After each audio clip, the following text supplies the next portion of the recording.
Begin the Gemara today on the top of Daf Lamed Amud Aleph, the third line from the top of the Yamud. So the Gemara here was discussing a situation. A person sends a shliach to deliver a get, and he makes a condition with the shliach that don't give the get for 30 days. That was an example, a case the Gemara brought before. So in connection to this, the Gemara brings another story that was also with the same kind of condition. One page before, Lamed Amud Aleph. One page before. All right. Right at the beginning of the Yamud. 3 lines from the top. Hahu the Amma. Individual said to his wife, if I don't arrive back for 30 days, lahavi gita, then the get that I'm giving you should take effect. So what happened? Also, this person came, before the 30 days were up, he arrives to the city, but there was a river to cross, to enter into the city. Or paske mavra. And the ferry that brings him over into the city was not there. He missed the boat, and he wasn't able to get into the city before the day will end. So Amaluhu, he was screaming and telling to the people that were there on the other side of the river in the city, Chazud asai. Look, I came, I'm here. I arrived on time, and the condition for the get to take effect did not get fulfilled. So basically, this is a situation where he makes a neder, he makes a tanai, that is, he makes a condition for the get to take effect, and now an oinus happens. All right? So Amar Shmuel says, Shmuel, lo yishmei masya. The fact that he didn't come, and even though it was an oinus, he didn't come. The fact is, he didn't come. And here Rashi says that this Gemara is telling us the halacha, which is the sugi in the beginning of the Masechta Ksubis, ein oinus begittin. When you make a tanai regarding a get, and then there's something out of your control, and you couldn't fulfill, and the tanai, that is, and the tanai got fulfilled, even though it got fulfilled because of a oinus, it's too bad. The tanai got fulfilled, and the get will take effect. That's one pshat Rashi says. Then Rashi says that this is actually a machlokes. In the beginning of Ksubis, there is another opinion that says that there could be a taina of oinus by a tanai for a get. But here Rashi says this kind of thing that you miss a ferry could happen. It's not like an oinus mamish, which is uncommon, like a lightning struck. It's something that can happen. So therefore, this kind of an oinus, you should have specified when you made that tanai in the beginning that if I'll miss the ferry, it should be as if I came. If you didn't specify this in the beginning, so then this does not count as an oinus. Another story, the Gemara says, Ahu da'ama, an individual said, Lahu, he said to the people that he told them to write a get for his wife, Iloi payasnala, at losen yamin, if I will not appease my wife within the next 30 days, lahavi gita, then this get should take effect. What happened? Azul paisa, so he worked on this. Within 30 days, he tried to appease his wife. V'loi paisa, she did not get appeased. Amar Rav Yosef. So now the question is, did the t'nai of this get fulfilled, and it takes effect or not? On one hand, he tried his best.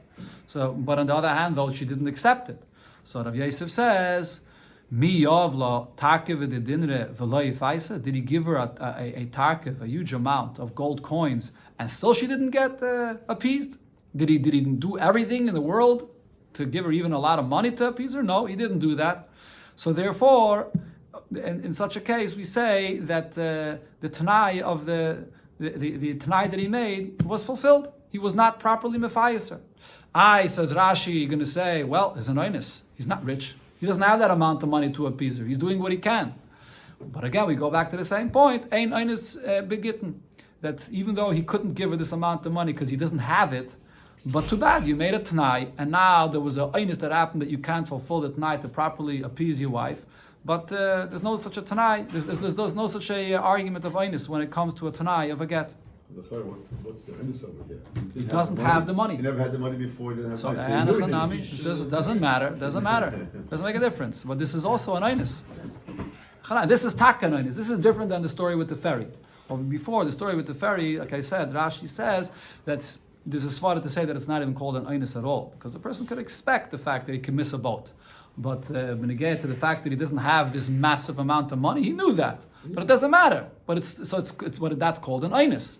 And if you make a tanai that he's going to appease his wife, so then he has to do everything in the world. And if he didn't, even though it's an oinus, the fact is she didn't get appeased, so the get will take effect.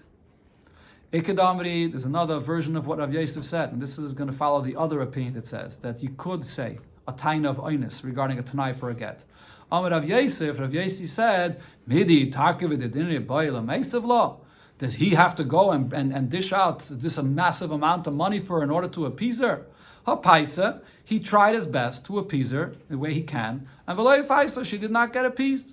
So he did his best, and the fact that it was a einus and it didn't work, it's out of his control. So he did what he had to. So the t'nai for the get to take effect was not fulfilled.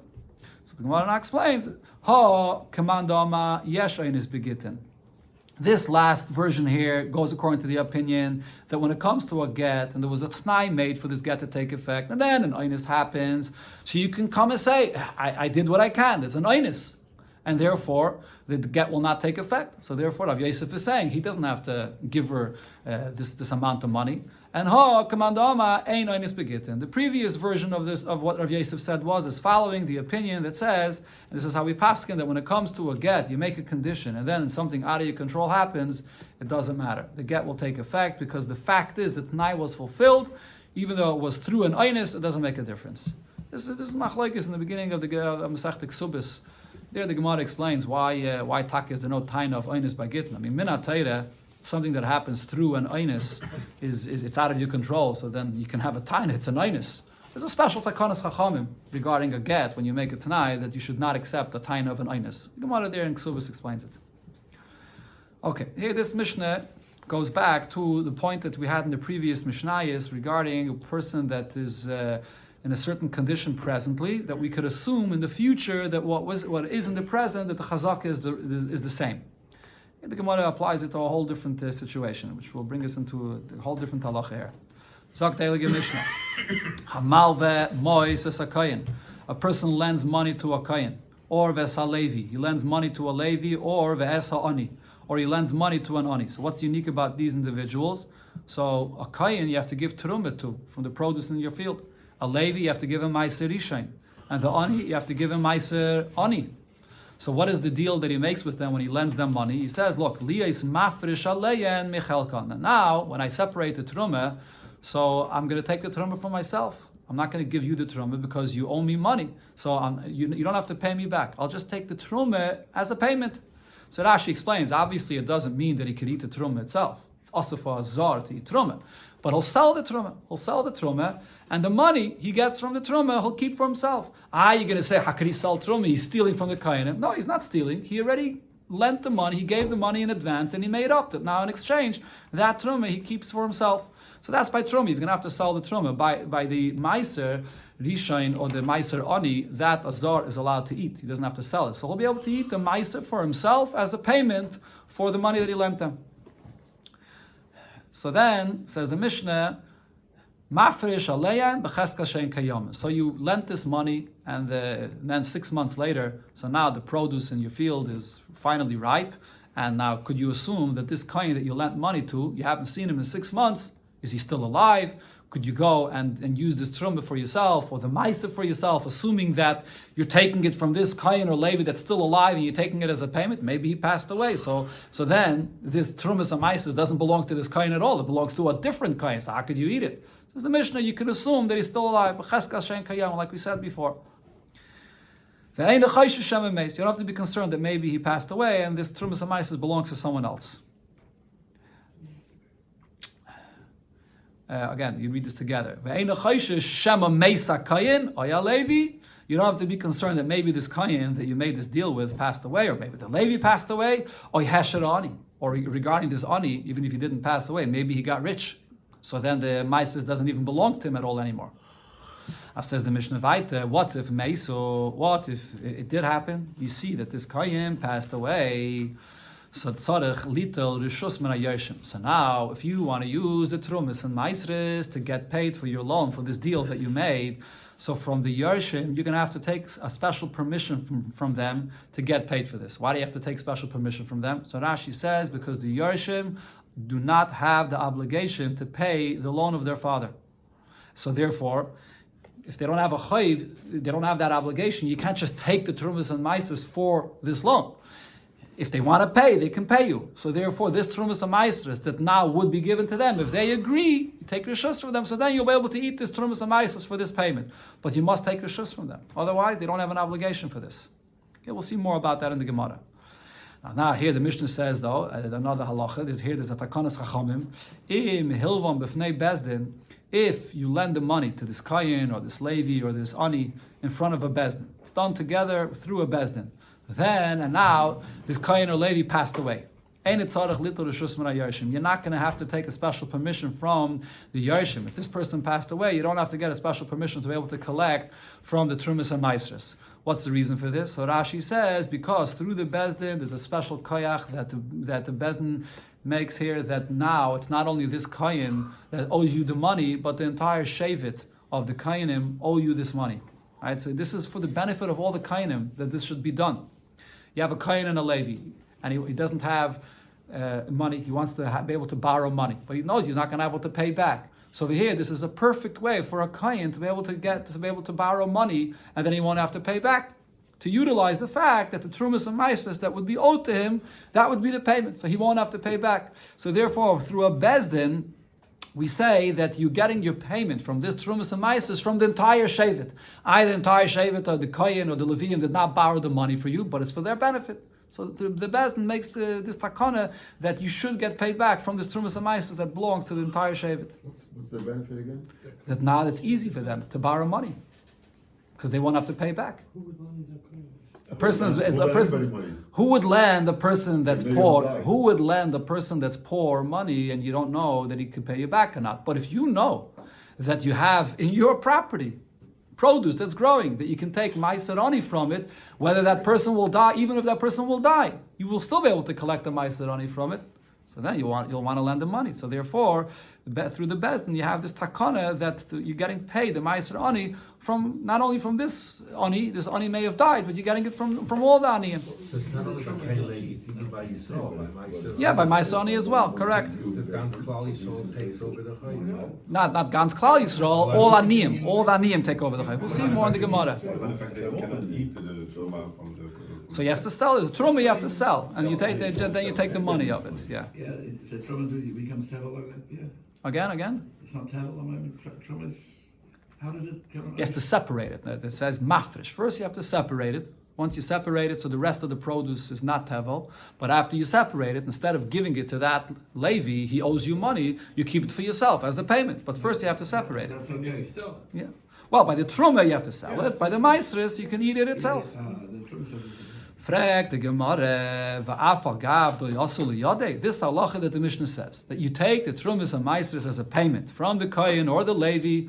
This is even in a case where the kohen or the levi never got this trumas and maasros.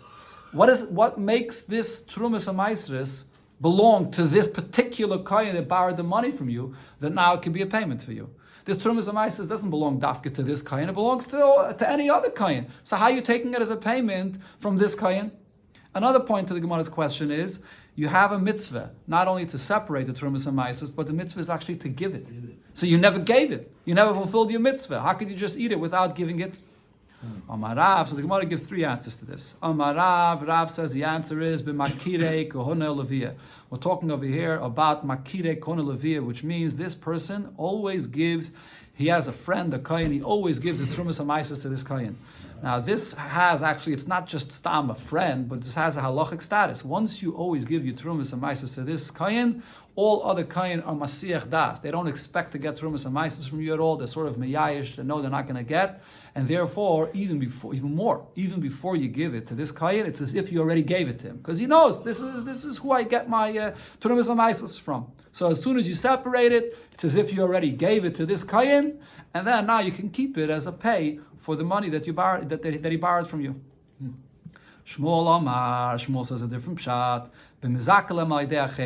Taki, you're right, over here, in order for this to work, you're going to have to find somebody that is going to be zeiche in this trumas and maasros for the kohen. So even if the kohen himself is not around and you can't give it to him and then take it back from him, but you're going to have to find a third person that will be zeiche in it, and we know the halacha of zachan la'adam shaloi b'fanav, so you could be zeiche in it for the kohen, and then you'll be able to keep it. But there has to be some kind of a mechanism over here for the kohen to be zeiche, this particular kohen to be zeiche in this truma, and then you can take it back. Ola mar, a third pshat, Ola says, Hamani Rabbi Yoisihi. the Mishnah here is following the opinion of Rabbi Yossi. The Amma, we find in other places, Rabbi Yossi says, also, as she'ein zeiche kezeiche, that there's a takana of Chazal, that even a person that did not acquire something or does not have the power to be zeiche in something, Chazal considered it as if he was zeiche in it. Ashi brings a few examples where Rabbi Yossi says this. One of the famous examples is b'nigeya to a cotton. The fact that a cotton could be zeiche in something, even though a cotton has no das to be zeiche, but in certain situations, Chachamim made a takana that he is zeiche, even though really he's not. And the same thing regarding a cheresh. A cheresh could be zeiche in things, even though he has no kayach. So here as well, this is based on a takana of Chazal. They said that as soon as you separate the truma, it's as if that kain that borrowed the money from you was zeiche in the truma, and you're getting it back from him as a pay. So the Gemara now explains why each one shows their pshat in the Mishnah. Kulu kerav lo yomri. The other opinions did not want to explain like Rav in the Mishnah because b'makirei lo katani. It doesn't say in the Mishnah that this halacha only applies to a kohen that's your friend that borrowed money from you. It sounds like the Mishnah is talking about any kohen that borrows the money from you. So therefore, Rav's opinion is sort of a deichik in the Mishnah. Kishmul like Amri. The others did not want to say like Shmuel's opinion b'mizaka like katani. So Shmuel, he also is saying that the Mishnah is talking about the method of how this is done. You have to add of it. True, it applies to all Kainim, but nevertheless, you have to have a third individual that is here to be Zeiche in this for the Kain. It doesn't say that method in the Mishnah either. And the others did not want to say that the Mishnah follows Ola's opinion, because they did not want to say that our Mishnah follows only the opinion of Rabbi Yossi. They wanted to say that the Mishnah goes like the Rabbanan that do not hold this concept that Osu she'ein zeiche kezeiche, that even if Minatayre, the Kain was not Zeich in the Truma, it's as if he was. Okay, here the Gemara brings a Braise that will bring what it said in the Mishnah and add many more details and halachas that apply regarding this deal here that the Yisrael has with this Kain. Again, this Kain is borrowing money from him, but the deal is you don't have to pay me back. I'll get the pay from the Trumas and Maisras. Again? What does it have to do with Gittin? It's only connected to the previous Mishnayos that discussed a chazakah, that there could be a chazakah, that the person's still alive. But otherwise, the teichen of this whole union is, yeah. Tan Rabbana, we learned in a Braisa, Hamal v'moises hakayim v'salevi, you lend money to a kayin or a levi or v'sa'ani to a poor individual. And the deal here is, li is mafresh aleyan mechalkon, you're separating from their portion the trumis or the maisris, and then you're going to get paid from that. Mafresh aleim b'cheskas shein kayamin. So you can separate the trumas and maisris with the assumption that they are still alive. Now here the Braisa adds a new halachas to this. Upaisik himoen kishar azoil. The deal that you're allowed to make with the kain and the levi is, so he's not getting paid back in cash. Or from properties, he's getting paid back from this produce here, from this trumas and maisris that grows in the field. Now the price of the produce fluctuates. So he can make a deal that he wants to get paid from the produce based on the lowest market value. So like this, he knows he's going to get the most from this produce. If you go by the lowest market value, so then he's going to get more. Whether that's zoil, whether that lowest value is now or later when he actually gets paid, that's what he makes up. He's going to go by the cheapest price. Another halacha, ve'ein boy mishom ribis. Over here, when you're getting paid by this produce, there is no ribis over here. There will not be any problem with ribis, which is a chiddush because the Gemara in Bab Metzia says that usually when you do something like this, there could be a problem of ribis. If you lend money to someone, and then you make up with him, you're not going to pay me back in cash, you're going to pay me back from the produce of your field, which is sort of basically like a sale. Minat Torah, this is not even considered to be ribis at all, because it's not really a proper loan. When you lend someone money and you say, pay me back fruits, it's basically like a sale. He's selling you his fruits, right? But if you make up with the person, okay, the fruits that you're going to give me, we're going to go by a certain price, by a certain price of the market, that's what you're going to give me. If later on, when it comes to the time when you're getting paid, that set price that you set in advance the price is going to go up and those fruits are going to have a greater value, you end up getting paid in value of the fruits according to the price then more than what you lent him. So there could be an issue of ribis. So again, as I said, this is not ribis minat Torah, but midrabanan, there could be an issue of ribis here. But nevertheless, here the Braisa says, regarding over here, the Kayin and the Levi, even if you're going to set a price in advance, and then the price of the fruits will go up, here there won't be any issue of ribis. Why not? The Gemara will soon explain every one of the details of this Braisa here. Another halacha this Braisa says, Vein shvius misham tasai. The halacha of Shemitah, there's the halacha of Shemitah regarding loans. Shemitah's ksafim, that when Shemitah passes, you don't have to pay back a loan. Here, though, regarding this, the union of Shemitah does not apply. It does not absolve this loan. Another halacha, v'imbal lachzayr ein chayzer. If you want to retract from this deal, from this loan, you cannot retract. As the Gemara will explain, it refers to the Yisrael, to the Malva. If you want to go back on this deal, you can't. Another halacha, nisyashu bailim. What happens if the bailim, the Yisrael that lent the money, so he gave up on getting paid from his trumas amaises? Why did he give up? Because the trumas amaises, the produce that grew in his property that year was a bad crop, and there was nothing. He had nothing that grew. So he gave up to get from getting paid. So then, ein mafrish aleim. Lefi she'ein mafrishin ala avot. So then, once you were miyayish, even if later something happened, and the field, the produce recovered, and you did have trumas and meisters that did grow, you cannot anymore take from those trumas and meisters and get paid for it for this loan. Why? Because you're already miyayish. Once you're miyayish, so then you don't get paid. You can't use this trumas amaisis here that's growing to get paid from this.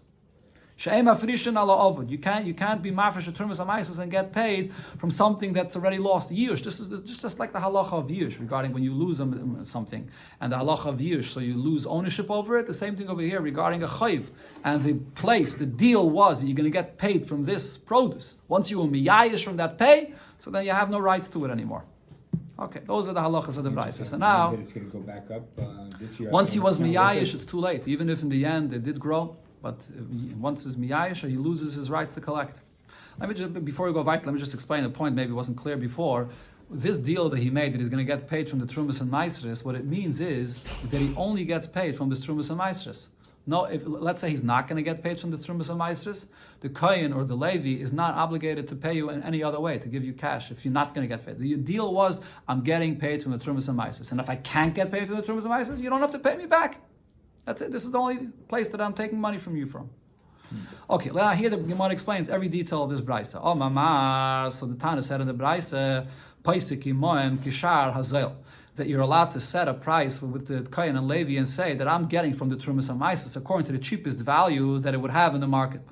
Says the Gemara, pshita, this is obvious. What's the chiddush of this? You're always allowed to do this anytime you make such a deal with someone, not only over here, but if you lend someone money and you say that you're paying me back with produce and it should be with the cheapest price, it's always allowed. The Amos says it's not so pashut that it's always allowed. There's the Gemara in Bava Metzia which explains when exactly it is allowed. But there is, obviously this brayse, when it says paisik imon kishara zayil, it means in cases where there's no issue of ribis. So what is the chiddush that you can set this price? So the Gemara answers, Hakamashvalon, the chiddush over here is not the fact that you could set this price, but that afa pisha loy pasak, even if you don't tell the kohen and levi clearly that I'm going to take the produce of the trumas and maisas according to the cheapest price, kamisha pasak dami. It's as if you spelled this out clearly. That's the chiddush. That it's as if you said this automatically. He gets back from the trumas and maisas according to the most value you can get out of it. You're looking at it with the cheapest price. The next halacha of the brayso said, "Ve'ein boy mishum ribis." There will be no issue of ribis over here, even in a situation where usually there is a halacha of ribis, when you set a certain price and then you're taking that produce and the value of it goes up, so you end up getting an extra value in the pay. So usually there would be ribis, but over here there's no ribis. So again, in the Gemara and Bava Metzia, there's details about this, exactly when there would be ribis. But over here, even when there should be ribis, here there is no ribis. Says the Gemara, my time, why is there no ribis? Kivin the chilesle lo yovle. Because over here, what's the halacha of this loan? The halacha of this loan is, as I mentioned before, you make up with the kohen that I'm getting paid of this trumas and maisris. If there are no trumas and maisris available for me to get paid from, so then you don't have to give me anything else. You don't have to pay me. So therefore, ki isle nami ein by mishum ribis. So therefore, even if he is getting paid from these trumas and maisris, there is no ribis over here at all. What does this mean? So the Rishonim over here explained, the pshat is usually when you make such a kind of a deal and the price went up and you're sort of getting paid extra, so minat Torah, it's considered to be like a sale. It's not considered to be a loan because you're not getting paid back in cash. You're giving him money and you're getting back fruits. It's like a sale. Elamai med Rabbanan, they said that it's daimet to a loan. So therefore, the halacha of ribis should apply here as well, the Rabbanan. But that's only in a case where he has to give you back either fruits, and if he doesn't give you back fruits, so then he has to either reimburse you or whatever. It's like so then it looks like a regular loan, like a loan you have to pay back. But over here, the fact that you make this deal with him, that either I get these fruits or I don't get anything else, so that does not look like a loan at all. In a loan, there's no such a thing. By a loan, you have to get paid back. So the fact that over here the deal was either I get these fruits or nothing else, so there over here the ribis midrabanan does not apply.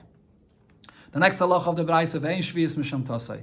No shmita takes effect regarding this. It won't absolve the loan like every shmita. Why? And the reason is the lekarime bei lo yigais. Because over here you can't apply what the pasuk says lo yigais. Lo yigais means don't press the borrower and collect the money from him. But over here, you're not pressing the Kain and Levi. The deal you have with him is, I'm just taking from the Trumas Amaisis. I'm never going to take any money from you. So there's no lo yigais in the first place. So therefore, to absolve this loan does not apply over here. So therefore, the loan stays in effect. The last halacha that the Braisa says is, V'im balach zoir eino chayzer.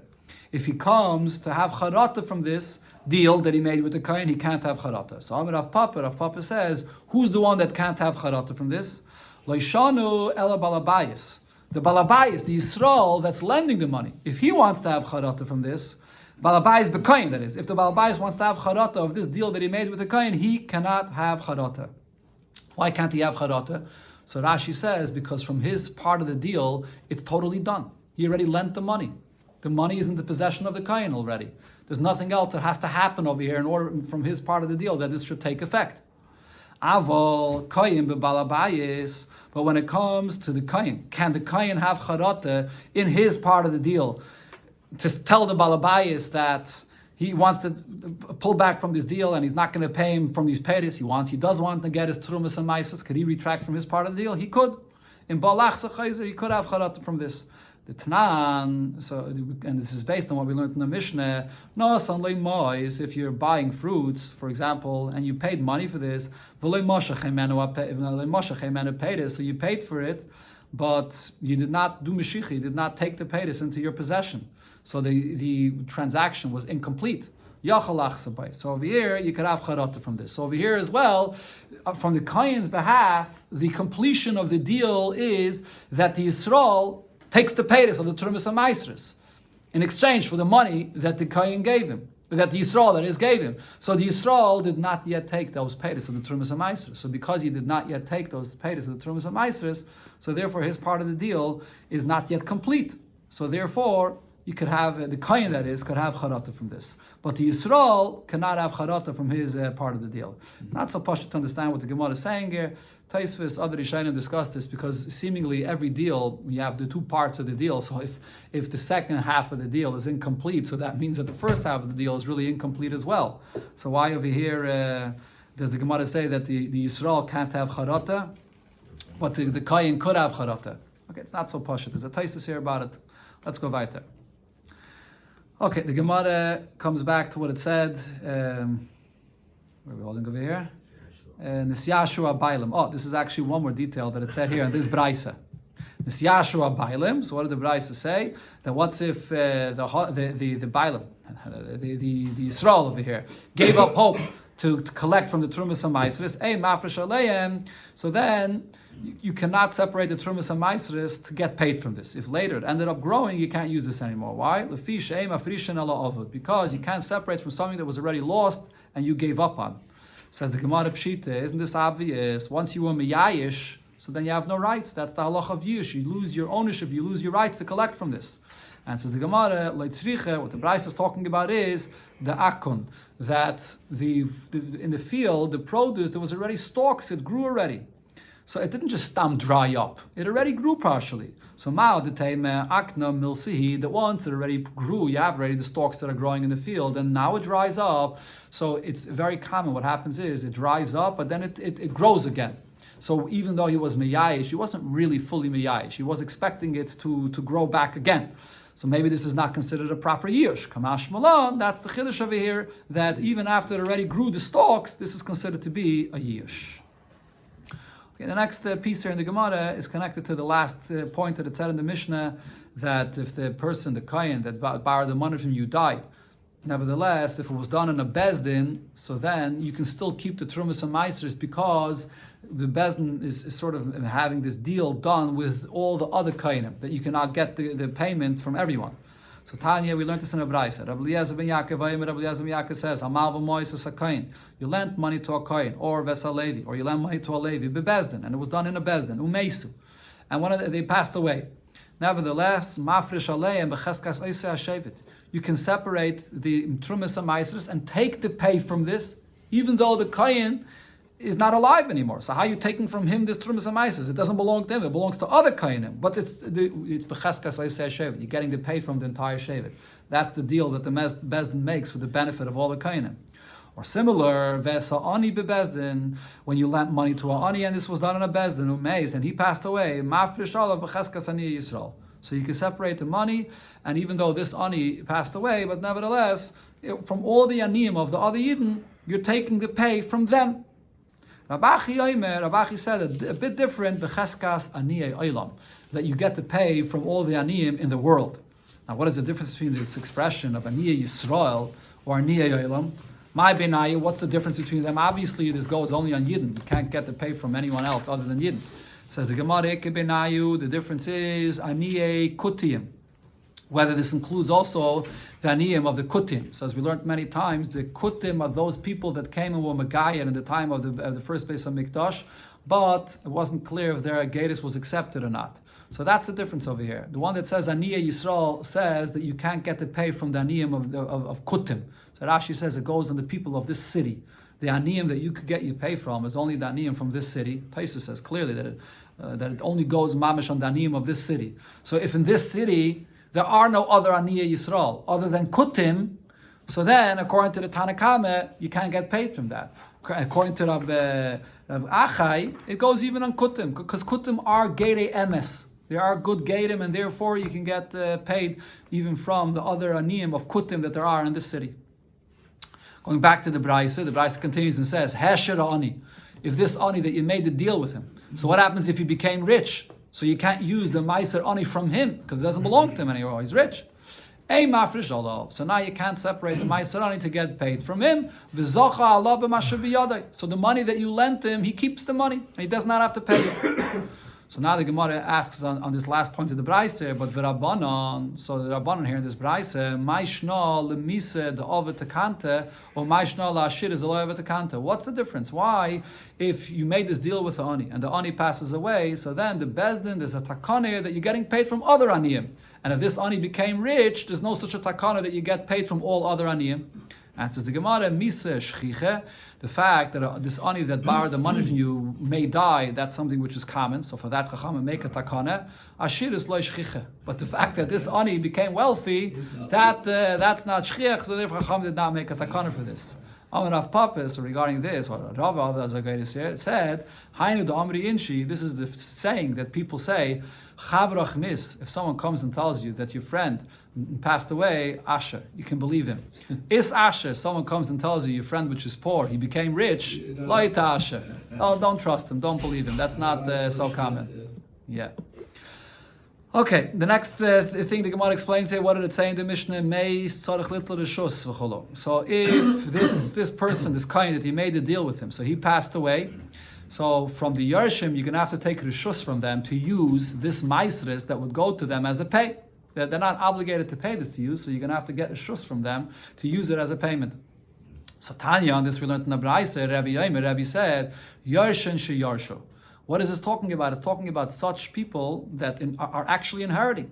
They actually are being Yiddish. So the Gemara asks, what does this mean? What was he saying here? Are there any Yershim that do not inherit their father? Rabbi Yechanan clarifies what Rabbi meant to say is sheyarsha karka. This halacha only applies if the Yershim are yarshining a piece of land. But not if the Yershim has no land at all, and they're just yarshining money or any other metaltalin, so then this halacha over here does not apply. What's the difference? What's the difference if there's karka or it's only kesef? So there's a very big discussion in Rishonim how to learn pshat in this Gemara. It's not even so clear in Rashi how to learn this, but it seems like from Rashi that the pshat over here is when a person passes away, Rashi already said in the Mishnah, the children don't have a chiyuv to pay the loan of the father. But what it seems like the Gemara over here is saying is that the difference is if the father passes away and all he leaves is money, cash, so then the children do not have any chiyuv and not even any mitzvah at all to pay the loan of the father. But if the father leaves over karka, then even if they don't have a chiyuv, but Rashi says at least they have a mitzvah. They have a mitzvah to pay the loan of the father. Because the karka, there's a shibud on the actual karka. On the metaltalin, on the kesef, there's no shibud. But there's a shibud nechasim on the karka itself. So therefore, even though they yashin it, they could say now it's ours, but nevertheless, there's still a mitzvah to pay. So what the Gemara is saying is, if there's no karka that was left over, so this whole loan is completely absolved. So then you can't go and take Trumas and Maisas as a pay for this. There's no loan left anymore. But if there's karka, so then at least they have a mitzvah to pay. So if they have a mitzvah to pay, so if you take rishus from them, you can take the payment from this Trumas and Maisas. There's no shibud on the karka, but there's shibud on the maisa.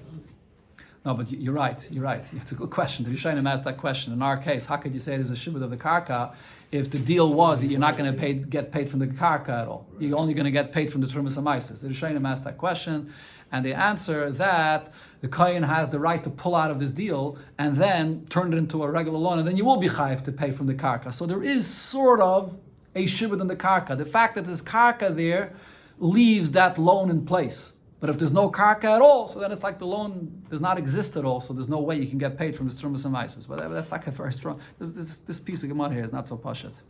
Okay. You can't pull out anymore. Okay, Nechanami.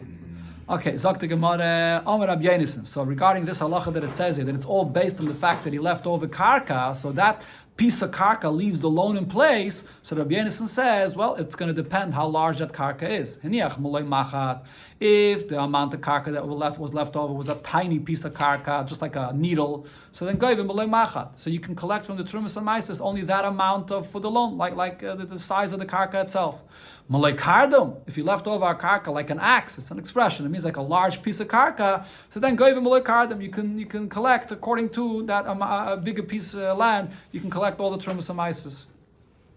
Rabbi Yechanan argues and says, no, the size won't make a difference. Even if it was just a small piece of land that was left over, you could still collect. We consider the full loan, even a larger amount, to be still in effect. Why? Even though there was only a small piece of karka that was left over, says the Gemara, Kamaisa, the Gittin da Abaya. Like a story that the Gemara says in Ksubis that happened with a small piece of land and Abaya over there paskin. What happened was there was a very small piece of land that was left over, and a person came and said, your father owes me money. And they went and they confiscated this small piece of land, and then the Yisraelim went and redeemed it. They paid up, they paid for it, and they took it back. But he wasn't yet fully paid for his loan. So he went and said, oh, you redeemed it, but now give it back to me again. I want to collect it again because I didn't get fully paid. So from this small piece of karka, they were able to get paid the whole loan. So therefore, Rabbi Yechanan is saying, from a small piece of karka, you could end up getting paid the whole thing. So therefore, the whole loan is still in effect. Okay, the Gemara here starts a new inyan. This is not a simple piece of air because Daf Lamed Aleph is a short amud. So I think we're going to keep this for tomorrow.